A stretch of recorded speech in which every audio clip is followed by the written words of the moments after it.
Okay, so Rafael, thank you for the interview. And I'm just going to say a few words to, if anybody's actually watching this video, so they know our relationship.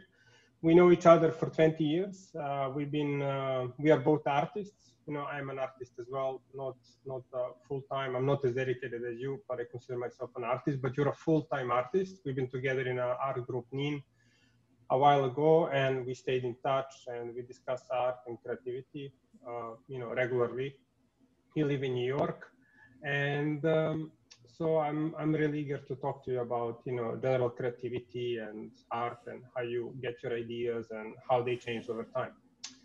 Yeah. Okay, so as I said, I know you for 20 years, you know, so since early 2000s. Yeah, we met in Rotterdam, right? That was the first time. Yeah. I don't know. I think you organized a show, or No, you were there for something, for a festival, I think.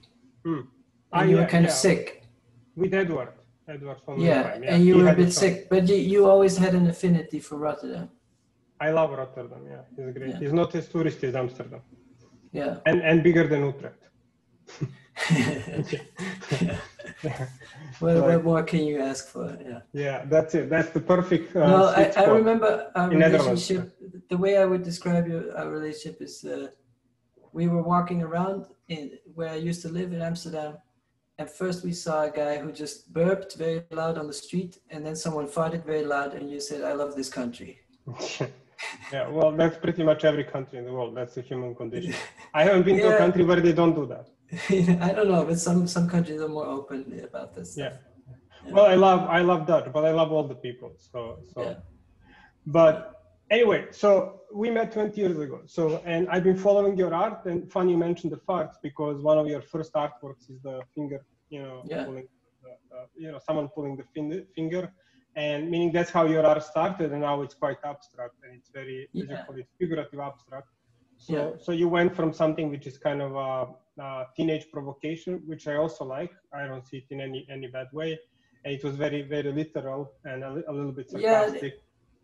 What about it? It wasn't even sarcastic. It was, I was confused by the idea. I always like music, and you make music for people your own age. When you make a dance song, you don't make a dance song for 60-year-old bankers.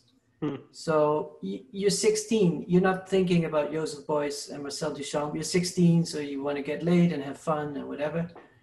So I was very young. So that's what I was doing, like walking around, and my brother was constantly doing like, "Yo, pull my finger." And I was like, "Oh, I should make a work of that." So that's who I was at the time. And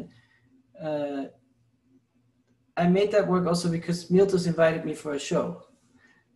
But I distinctly remember going to exhibitions and seeing that everything is very serious in exhibitions, much more serious than people actually are in real life. Yeah. And I felt like a lot of work was about identity, and then I made this work where you could switch mustaches and glasses and things like that, which is something you do as a kid. You draw funny pictures on top of the newspaper. And I thought that's also a way of talking about identity, that it is maybe more earnest or directly from inside without any academic construction. So I think a lot of that work was a comment or a way of thinking that often things that are called superficial actually come from deeper within. Yeah. So like the attraction to shiny objects or to a beautiful person, or those things come from very deep. And then you can rationalize, like you can train yourself to become a monk and be above all that, you would say, and go to a deeper meaning. But the word superficial always, I thought was very problematic. Like what people call superficial is actually what people care about the most. Yeah. Like, well, let me put it this way. In music, it's very normal to write a love song. And in art, you don't really do that. And I think love is a very deep feeling. So for some reason in art, you don't make a poem saying, my girlfriend is so cute. Yeah. Well, I agree with you. I mean, when you're designing, because I'm more of a designer than an artist. And I mean, I don't know, that's the wrong thing to say. I would, when I die, I would like that my tombstone says. Well, let's say that numerically you do more design projects than art projects. Yeah. Well, time-wise, yeah. I think since I write poems in 3 minutes, and then I spend 1 year designing a big software thing. So, but anyway, there is this. I divide design in intuitive, which you cannot measure it. I mean, it's just like you have to feel it, and then you have this thing that you can measure. You can kind of analyze, and you can see people are like you can decide if it's effective or not. Yeah, it's what they call accountants design. Like basically anybody using a methodology can reach the same goal. And I mean, all of us, we need to know that accountants, with all the respect to accountants, I guess, we have to know that kind of accounting part of creating something. Meaning, if you make something that kind of burns the face, you're not gonna. That's not gonna work. But I mean, the main thing is that intuitive part, which you don't know, and also the people looking at artwork or design, they don't know. They cannot put it into words. It's somewhere behind, but it's what matters. That's why people choose. And I think that's most visible in art. Basically, I personally define art as only that, meaning ability to communicate something which is not possible to communicate with language, math, and other forms. So everything that requires that level of communication, which is not formalized, for me is art. It doesn't have to be pretty. I like this idea of falling in love with an idea, that you find something that you're so excited about, and there's no other reason to it than that you just want it to exist. It's not that that people need it. It's not that people have a use for it and that you will solve a problem, but it's just, let's say that you're just obsessed with ketchup, and then you make videos of ketchup, and that's all you want to do. Well, I mean, no, it's not about solving a problem. I mean, a large part of commerce and engineering and science is not solving what someone would call a problem. I mean, we live in a free world. Yeah, but what I mean with problem solving is that let's say you're an engineer and you want to make a more efficient pipeline for raw oil. Then there are strict parameters, and you can be like, okay, if we use this shape and this material, we save 20% of time or whatever. I'll give you a tip. I work with a lot of engineers, and hardly anybody ever gets that chance to do that. That results out of like thousands of engineers and scientists doing little things that don't make any sense. But the pipeline now must be more efficient than the one 50 years ago. Yeah, it amounts to something. Yeah. I think a place where you can make a difference, maybe if North Korea opens, and then they get all the stuff that the rest of the world gradually made. So for most people, the experience of creation and innovating or making something is not very different from an artwork, meaning that they make it, they feel they have to make it, they put all the energy into making it without any promise that it's going to go anywhere. It could be a huge risk, and then someone else likes it, and that person who likes it, they don't know why they like it, even if it's an engineering product. Because they also have. It's even more difficult than buying an artwork, because if you choose a new way to organize oil pipes, you're making a huge risk. You don't know if it's going to work. But what's funny is that the word art and creativity are close, but they're not really the same thing. And so the creative impulse and the positive energy that you want something to exist exists in every form of thinking. So if you want to make a new math equation, or you want to invest in a stock that people are ignoring, there's always a creative impulse. But then art specifically is a place that has morphed. Like in Egyptian times or times before, it was more functional and framed by aristocracy or religion, and then later it was more individual exploration and etc. But somehow you can feel like there's a line, and then you can feel that the creative impulse to make a better pipeline or a better staircase is a different thing than portraiture or landscape or these themes that artists have done for thousands of years. And it's always semantic. So you can always break it down and say, in the end, printing a book or making a staircase or anything you make is the same thing as making a portrait. But there is a difference. Intuitively, you feel that there is a difference. I mean, on some level it's the same, on some level it's different. Technically. It's mostly technically different. But for me, when the internet started, I was always in favor of democratizing and letting people decide if it's art or a meme or they don't know. Like they're just confronted with an image on the web, and there's a lot of creativity out of the art context on the internet that is maybe more surprising or more provocative than anything you see in a museum. Yeah. But I'm also finding out that provocation and big creative jumps are not always the most interesting thing.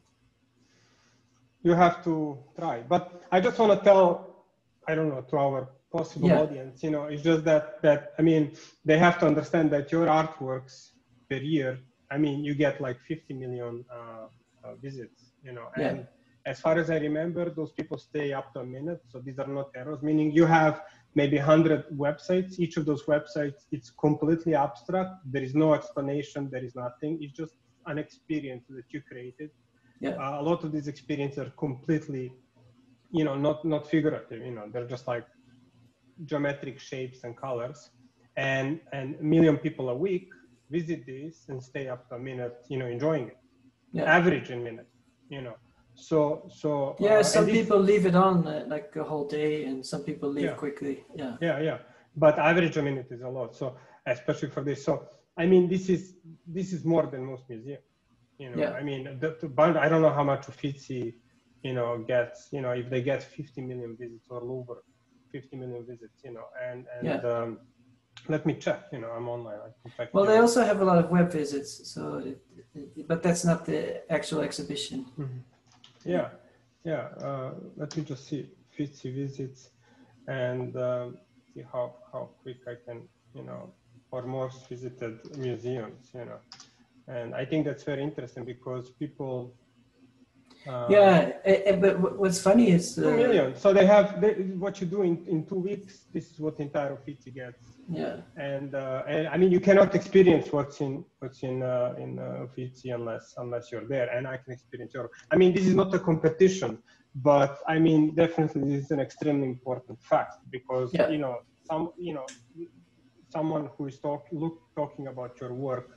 And they should really acknowledge that, you know, there is this huge interest, meaning that people are really, really appreciating that. And I have no doubt that they know exactly. So these are not errors would be like a second, 2 seconds people would leave. They really stay, even 10 seconds for me. I mean, I personally cannot enjoy. This is your piece, by the way. Stagnation means decline. And even I don't stay like more than 10 seconds because I'm very quick, and 10 seconds is enough for me to enjoy your art. There's also statistics of how long people look at art in museums. It's not that long either on average. That's enough, you know. Which is, I do think that's kind of a nice thing, that art is quite quick. You can walk through a museum and just quickly scan the room, and if you're intrigued, you can spend more time. And if you compare that to going to a movie that's not that great, but you stay for 2 hours because you feel like you paid for the ticket and you don't want to leave. Well, for me, artworks, when I see them, I'm thinking about them all my life. Maybe, you know, there are artworks that I think, you know, like this one, you know, I'm constantly thinking, and sometimes I'm upset, sometimes I'm inspired, you know, but they're challenging me, you know, they're always there, and that's the point. So there's not much to see. I mean, it is a bit boring to look at it. I don't know who looks at yourself for a minute. Because I mean, it's not that it's bad, but I mean, it's just like maybe it's repetitive or something. But I do like them a lot. Anyway, so what I wanted to ask you is, how did your work change? You know, so how old are you? You're close to 40 now. I'm 40 now. Yeah, 40. Oh, it's spot on 40. And we met when you were about 20. Yeah. Sorry to talk about age. I don't know if that's fragile. If you're fragile, that's something. No. It is. I'm 42. Yeah. There is a moment around 40 that for artists you go from being promising to being more like people my age. It's more clear who is ranked what way. So there is a sort of calculation that starts when you're 40. Yeah. And so how did your art change? How do you see the change from when you were 20 into your 40? I think over time I became, there was maybe a turning point in 2008, I would say, with a certain piece where you see a landscape as if you're in a train and it passes by. Yeah, I remember that one. Yeah, most of the works before that were interactive, and I was making this and I was thinking, oh, should I make it that if you move the mouse to the left or right, it speeds up or something? And then I thought, no, it's fine the way it is. So I think over time, at first the websites were almost like a punchline or a storyboard. Like, what if you see the clouds and when you touch them, they disappear, and then you make that idea. And over time, it's more small steps on the same theme. Like, oh, I made something that feels like driving across the landscape horizontally. What it's like when you pan across the landscape in this direction. What is it like if you constantly zoom out, or what is it like if you constantly zoom in? So it's close to the way you think. If you're trying to get your thoughts together and you haven't arrived at a conclusion, that's how I see my work. But it's a visual way of thinking. So you think, okay, what if we go left? What if we go right? What if we go up? What if we go down? And then over time, I tried to write down why the work had become more abstract. And one of the reasons you could say is that at first I was interested in interaction, but I still had a reason to put an object there. And at some point I was interested in interaction and movement for their own sake. So then I just use colors to accentuate. When you think about the shortest path from the core idea to the final work, then at some point the objects were in the way of the idea. So if I want to, a lot of my works deal with infinity the same way you would look at a waterfall. A waterfall is always, the water is always falling, but it never repeats itself. And so a lot of my code-based images, they're not videos, they move infinitely. And so the dollar animation that you have the poster behind you is one of those randomized infinite images. And I use the dollars and of course money growing. But at some point I was more interested in the movement itself. And that's really the intuition thing, where it was not an active decision. Like there was no decision, I should do this because of A, B, C, or D. It was really just slowly becoming more interested in the movement itself. And then now the last few years, as I'm further reducing, then also even the movement part becomes less. And now I'm making a lot of still-based works that are executed in different materials. And that's not a strategic decision. Like I have to make something that's easier to present in a gallery or whatever. It's more, all my websites, the way they start is sort of when you're in the shower or when you're somewhere kind of bored and you have a half idea. And then when I take a pen and paper and I start sketching. And that's the part where I have no control, because many times I'm like, oh, it would be fun to make another fart hand kind of piece that's funny. Why not? Like bringing jokes into the world is good, but you're just sketching and it doesn't come. And so there is that weird thing of inspiration that it takes you in a direction that I feel like I have no control. So, yeah. Well, I mean, I'm guessing that as we are older, we are starting to work on a more abstract systemic level, you know, and I'm just trying to catch a pattern, because one of the interviews I've done is with the owner of a company in Italy. And he's also mentioning there is a lot of, similar things that he's saying. Yeah, but he's talking about construction products. Yeah. You know, so that's interesting. You know, I think that's why I wanted to. One of the things I found interesting is that when you think of pop stars like the Beatles and Madonna or whatever, I think the clearest visual image you have of them is them in their peak. So when you envision Madonna, you think of her at the moment when she was freshest, and not the Madonna now that seems like another Madonna. But when you think of Picasso, you think of the old Picasso for some reason. You think of him in the striped shirt and the bald hair. And when you think of Frank Lloyd Wright, you don't think of the 30-year-old Frank Lloyd Wright. You think of the old man with a hat. Yeah. Not to make this sexist. This is also for male pop stars. But there's something about, I feel like architects often peak at a later age and musicians maybe peak at an earlier age, maybe depending on the genre. But there's something about when you remember a certain profession, the image that it has when it's most powerful. And so maybe there's something about becoming older that in visual art that it's more contemplative, and it's not about youthful energy, but more about silence. And, yeah. Okay. So how much do you work? I mean, every time I call, you're saying you're working. So how much do you work? Like 1 hour a day, 10 hours a day?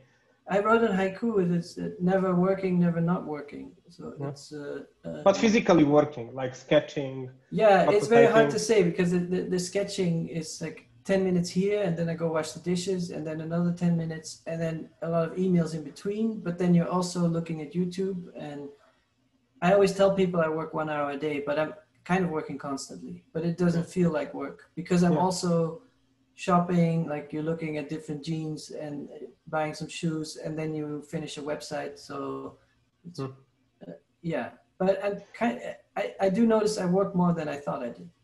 Well, some artists employ a lot of people to work for them. Yeah. And you're very direct. You're still, you don't have a big team working for you. No. I work with some manufacturers. Like there behind me is a tapestry, and here are enamels, and I make lenticulars. So I don't employ them, but I use their services. And so there's, in that factory, there might be 12 people involved in making something, but they're not my employees. So, but I work with, the programming is done by, one coder I've worked with my whole life that does the actual websites.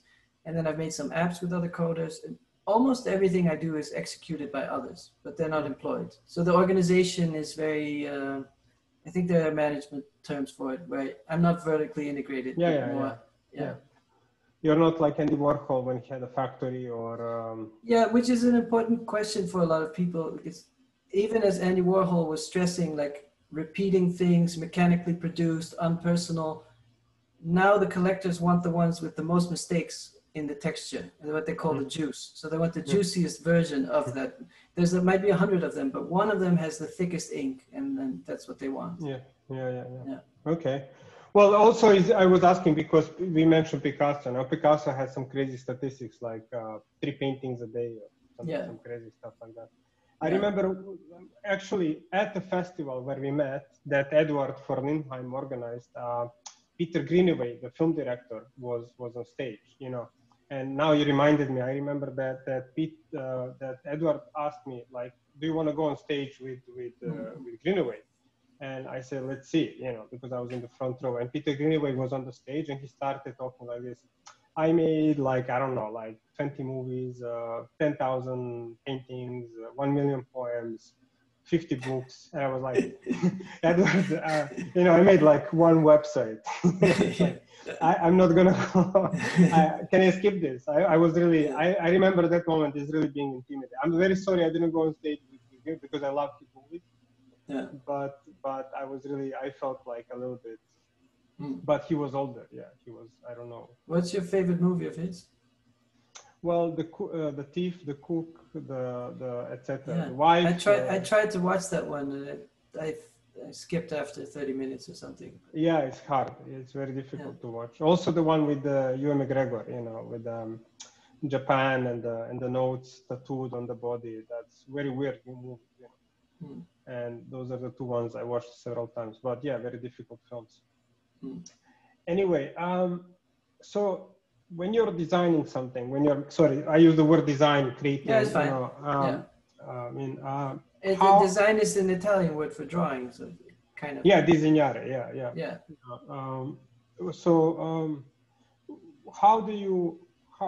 How much input do you take? I mean, do you have any feedback, or it's completely closed process? I think in the beginning, a lot of ideas came from cartoons, from animation, older animation, and I would. But from people, I'm referring to people. Like someone tells you, do this, do you do it? Or they say, I would like this. You mean like a briefing? Well, for example, if I said, like, I'm someone who might, I don't know, like. No, it's weird, but my type of creativity, it really blocks when I have parameters. Yeah. So a lot of people, if I make my own parameters, like it has to work in the browser, it has to use these colors, I'm okay with that. But when someone asks me something, it's very difficult. And then I do sometimes do commissioned projects and work with certain things, but it's always with things that I've made before. Yeah. So I really work best with the key part for me to find ideas is boredom, which you really have to shut off the phone and sit for a while. Yeah. The reason I ask you is because I'm I'm building this let's say social media. I mean, it is social media, and it's supposed to the business term is open innovation, which means that it has to feed some kind of feedback or something from everybody in the world towards people who design things, who make products, make stuff.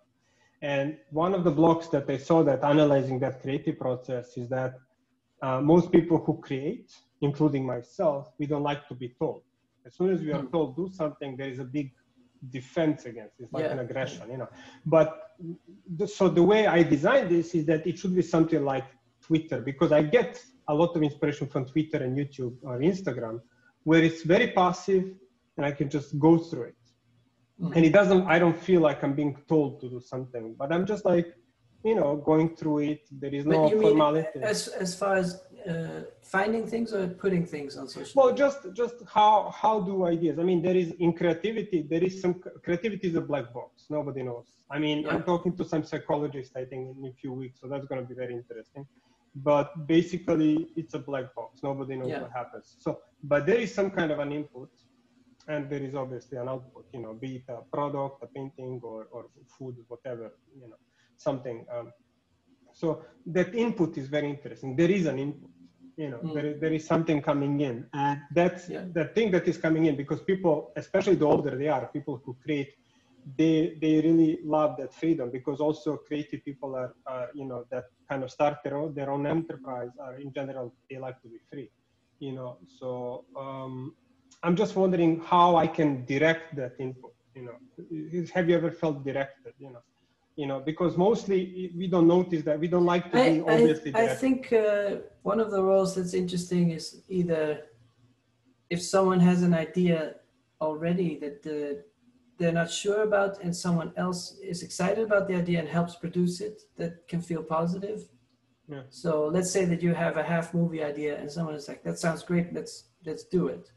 And that might be the thing that helps you finish it.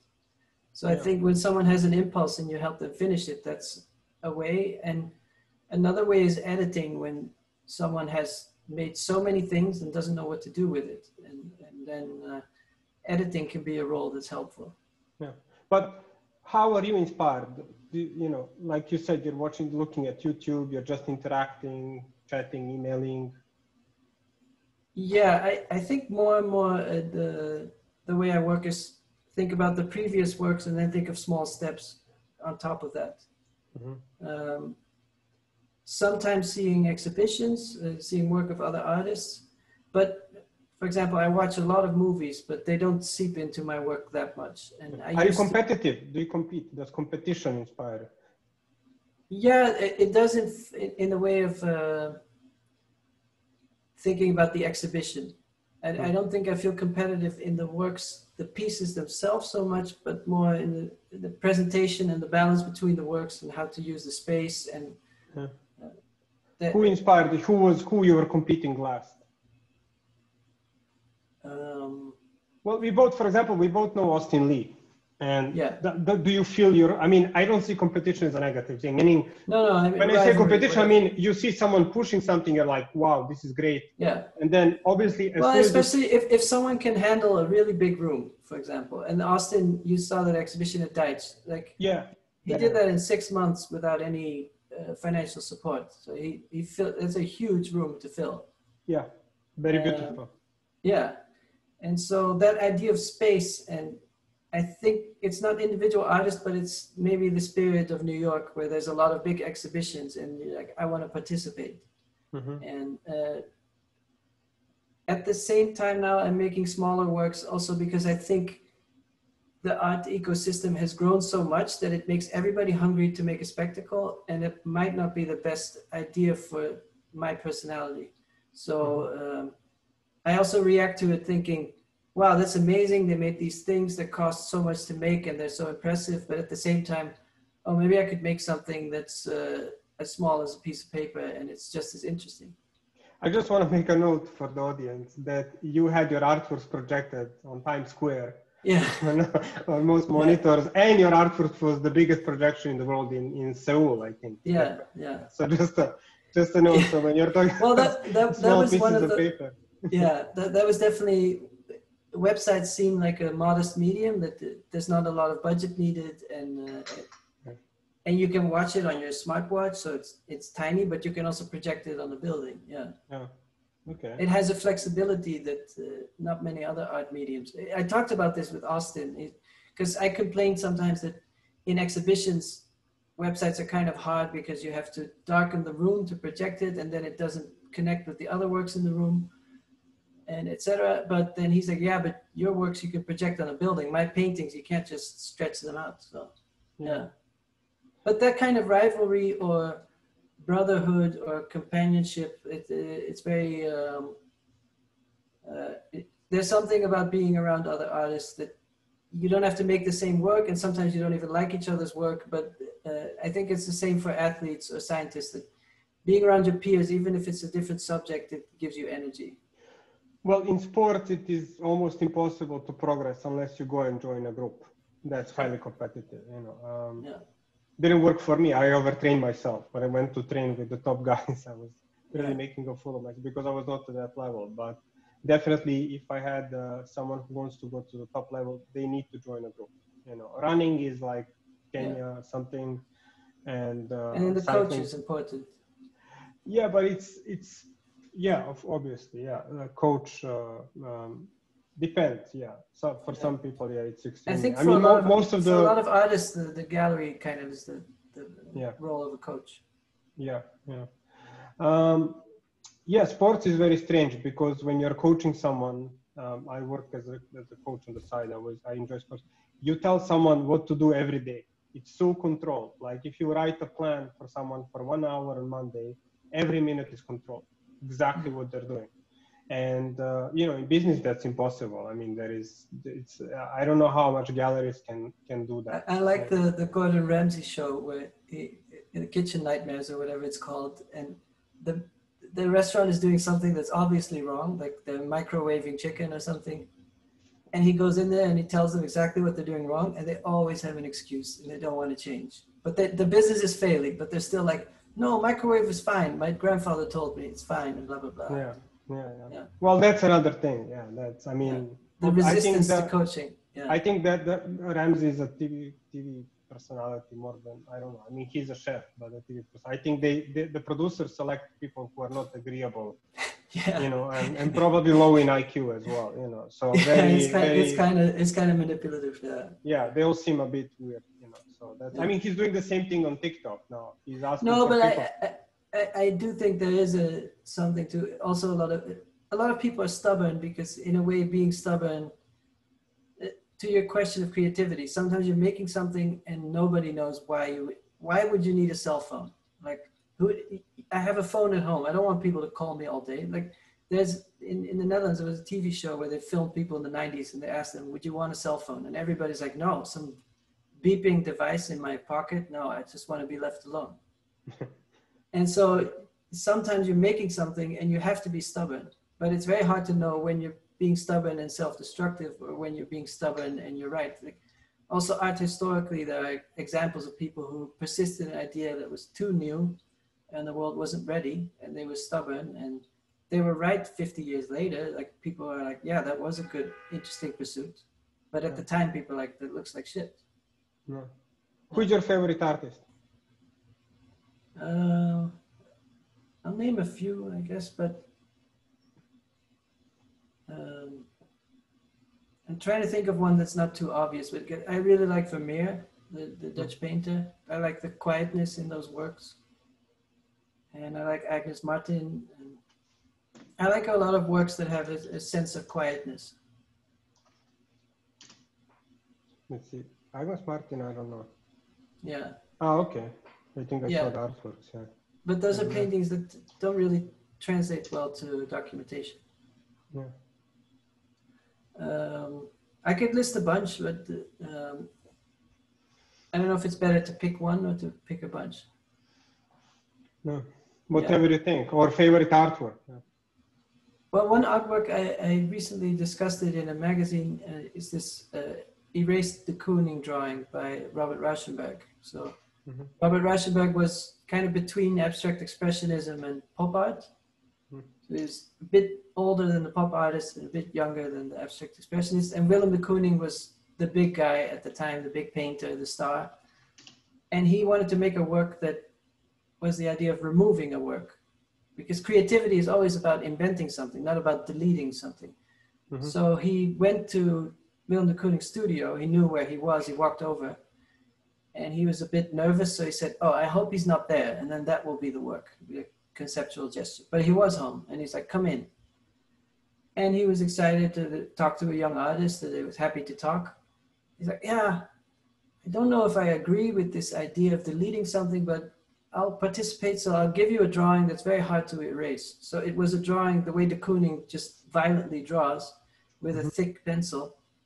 And Rauschenberg took it home and it took him a month to erase it. He had to, it's kind of difficult to erase the drawing without destroying the paper. And so finally that drawing, it's in the SF MoMA museum in San Francisco. And so you see a blank page that's almost gone, but you see the traces of the drawing. And I find this idea of removal very interesting, that a lot of Western art history is about retaining knowledge. Like all of our science, all of our business ideas are about accumulating knowledge. And this is an idea where you remove knowledge. So that's the thing I like about it. Yeah, it's a bit scary because I was immediately thinking someone hacking your website and deleting them.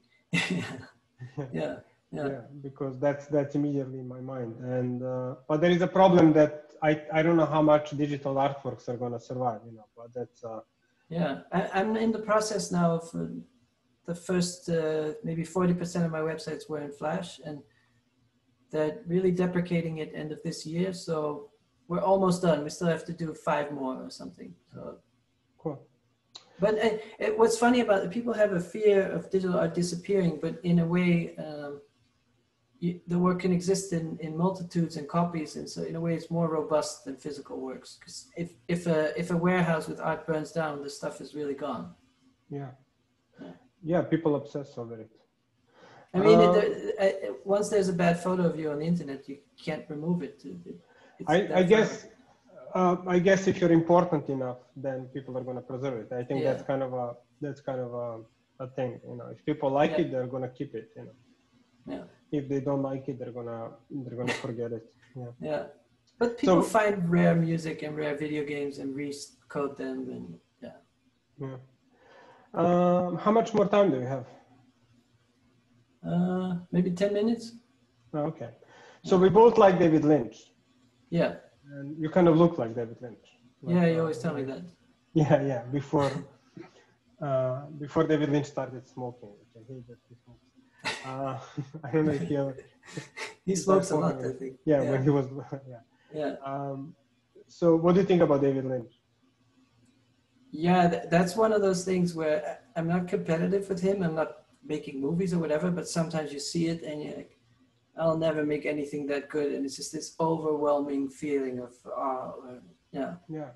I think film directors have this amazing impression because they are so it's so difficult to make a film. But maybe if you're a filmmaker, it doesn't feel. Maybe they're thinking about your work and saying the same. Yeah, I do think I've seen interviews with Francis Ford Coppola, and I think he's kind of a negative person, so he puts himself down a lot. And then he talks about, well, a painter can just express the same feeling with one gesture, and I need all these effects and explosions to get to the point. There is something very powerful when someone can write a haiku that can exist for hundreds of years. Anyone can remember it in their mind. It costs nothing to make, as opposed to someone who's making Lord of the Rings, and it will probably be forgotten in 30 years because there will be a better version out. Yeah. So I think film has this, art has this promise that it lasts longer, that the message is more concise or distilled. And for example, comedies, 30 years later, they tend to not be so funny.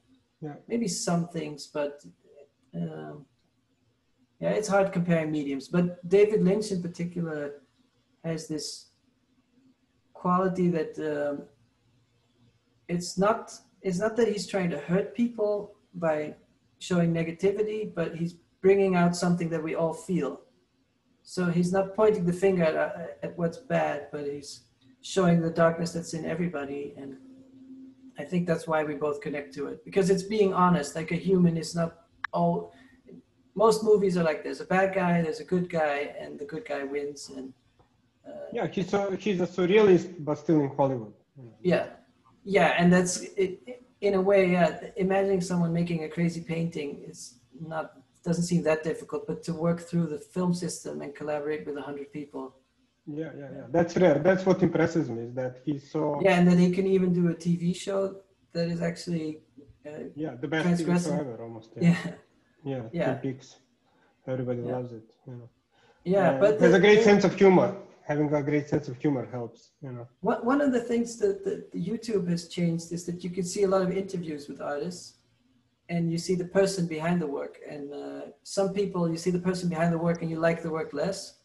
And I think seeing David Lynch, I feel like making things when I see him talk, and I feel like doing things, and it's Yeah, he's great. He's very like, there is this idea. I mean, basically, as a creator, I mean, we all have to kind of embrace that thing which is hard to verbalize, because language and what they call accounting stuff, or whatever we call it, is very I mean, you can measure it, and then there is this 99% which you cannot, and you don't know where the things, I'm hearing some weird noise, where the things come from. Yeah, well, he's very consciously working with the subconscious also. He's very good. Yeah. But I mean, everybody does that, but that he can put it into this machinery, which is filmmaking, is amazing. Just like, I don't know. I mean, that's really rare, because most people don't have that ability. Everybody has the ability to be crazy, and everybody has the ability to be an accountant, but to be able to put it together. I think, there's an interview with Werner Herzog that he talks, everyone has nightmares. Everyone has these vivid, extreme emotions and images, but not everybody has the means to communicate them. Yeah.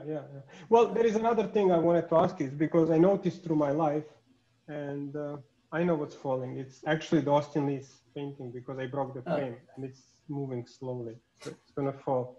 Just a second. Wait. It's a drawing of. He did so it's actually like sliding slowly. That we're all making a bunch of stuff, but over my life, I realized that I'm best at doing a very specific thing. And whenever I go into other things, that it just starts to be nonsense. Maybe these interviews.